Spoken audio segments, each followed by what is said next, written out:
Boa tarde, pessoal. Gostaria de deixar uma meditação com vocês hoje. Peço desculpas pela minha voz um pouco embargada, mas eu estou com um resfriado.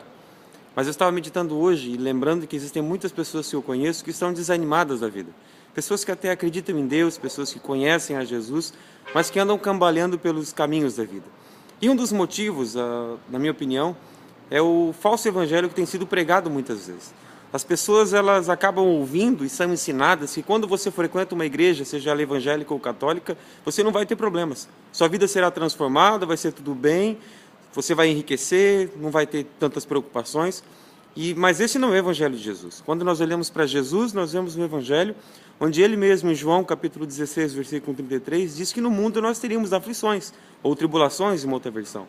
Claro que ele continua depois dizendo, mas tem de bom ânimo, tenha um bom ânimo, porque eu venci o mundo. O que Jesus estava realmente alertando os seus discípulos e a nós, através do Evangelho de João, é que a nossa vida ela vai ter aflições, nós vamos ter problemas na nossa vida, nós vamos ter dificuldades na nossa vida. Só que ele disse, olha, tenham um bom ânimo, se animem, porque eu venci o mundo, eu venci essas coisas. Então vocês também, se estiverem comigo, vencerão. Era isso que Jesus estava falando. Mas ele estava, de certa forma, alertando os seus discípulos, porque Jesus, ele com certeza sabia que um dia nós, seus discípulos cristãos, nós também teríamos talvez esse falso pensamento. Que os discípulos até tinham, que não teriam mais problemas, que não teriam mais perseguições, que Jesus ia implantar um reino terreno, mas na verdade não foi para isso que ele veio. Ele veio para mostrar que é possível sim vencer o pecado, ele veio para morrer no meu lugar e no seu lugar. Só que algo que eu estava pensando hoje em dia é que a cruz, quando nós olhamos para ela, realmente Jesus tomou o nosso lugar. Só que a perseguição não. Jesus ele foi crucificado e por isso eu e você não precisamos ser crucificados. Mas Jesus foi perseguido e a perseguição nós infelizmente teremos que passar por ela. Hoje se fala muito sobre movimentos LGBT, se fala muito sobre homossexuais e a mensagem que tem sido passada é que a igreja odeia os homossexuais. A mensagem que tem sido passada é que existe um ódio entre os evangélicos contra os homossexuais. Isso não é verdade. Nós acreditamos que devemos amar a todas as pessoas, independente das suas escolhas, sejam elas de origem política. Nós vemos aí nas redes sociais muito ódio, muita discussão em relação à política, principalmente em ano de eleição no Brasil, mas nós seguimos a Cristo, então amamos a todos.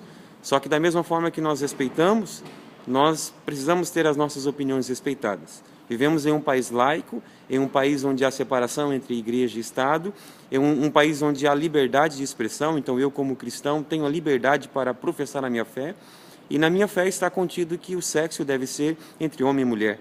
Na minha fé está contido que o casamento é feito de homem e mulher, e não de homem com homem ou mulher com mulher. Então isso precisa e deve ser respeitado.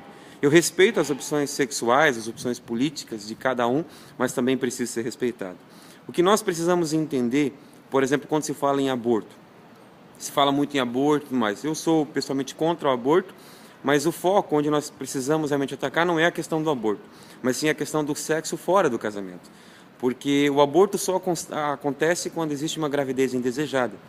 E eu não entendo como a gravidez pode ser indesejada num casamento, num relacionamento abençoado por Deus.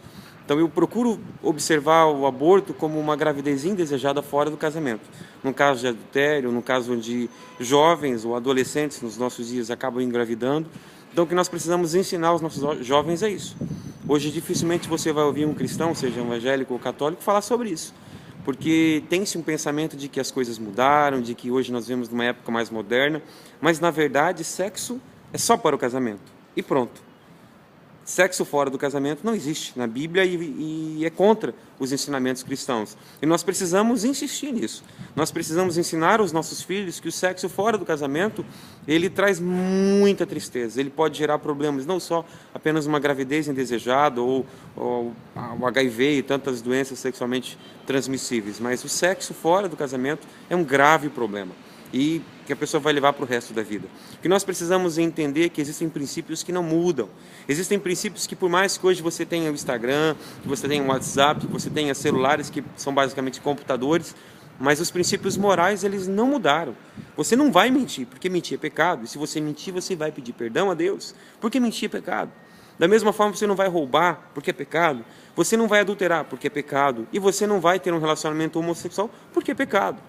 Claro que independente da pessoa você vai respeitar, seja quem for, seja qual for o pecado, mas nós precisamos ter essa liberdade para dizer, é pecado, e ponto final. O cristianismo não mudou, ele é o mesmo, o cristianismo é cruz, É salvação através de aceitar Jesus Cristo. Ninguém nasce filho de Deus, a não ser pela ressurreição e pelo batismo nas águas, a não ser pela fé, quando nós entregamos a nossa vida a Jesus Cristo. Aí sim nos tornamos filhos de Deus. Nós precisamos entender que as coisas básicas do cristianismo, elas não mudaram. Nós precisamos manter essa fé acesa, essa chama acesa em nosso coração, respeitando a todos, amando a todos, pregando esse evangelho que sim salva, que sim cura, que sim liberta, de um Deus que sim abençoa, que sim prospera. Mas nós precisamos entender que o verdadeiro cristianismo, ele envolve muitas vezes e muitas vezes aflições. Só que a diferença, e você pode se perguntar, Cristiano, então se ser cristão não significa ser livre de tribulação, qual é a vantagem que eu tenho? A vantagem, querido, eu costumo usar o exemplo de um seguro de carro. Quando você bate o seu carro e você não tem seguro, você se preocupa. Agora, quando você bate o seu carro e você tem o seguro, você não se preocupa, porque você está coberto por aquele seguro. Então, da mesma forma é com a fé cristã. No mundo, vocês tereis aflições. Vocês terão aflições, mas tenham de bom ânimo, porque eu venci o mundo, ou seja, vocês enfrentarão problemas. Mas fiquem tranquilos, porque eu venci todas essas coisas. E se vocês estiverem comigo, vocês também vencerão. Quero orar por você, pedir a Deus que te abençoe, que você tenha um dia abençoado, uma noite abençoada, e que os sonhos de Deus para a sua vida se realizem. Papai, em nome de Jesus, eu te peço pela pessoa, Senhor, que está assistindo esse vídeo agora. Peço que o Senhor esteja tocando na vida dela, peço que o Senhor esteja, Senhor, abençoando a sua vida e que fique gravado no nosso coração, meu Pai. Que o Senhor salva, que o Senhor cura, que o Senhor liberta, que o Senhor batiza com o Espírito Santo, mas que nós precisamos fazer a nossa parte. Deus, que nós possamos buscar na Tua Palavra, buscar no Teu Espírito Santo a resposta para as nossas dores e que nós possamos mudar, Senhor, de vida, que é o que o Senhor realmente deseja, para que nós possamos ser abençoados. Muito obrigado, Senhor, em nome de Jesus. Obrigado, que Deus te abençoe, em nome de Jesus.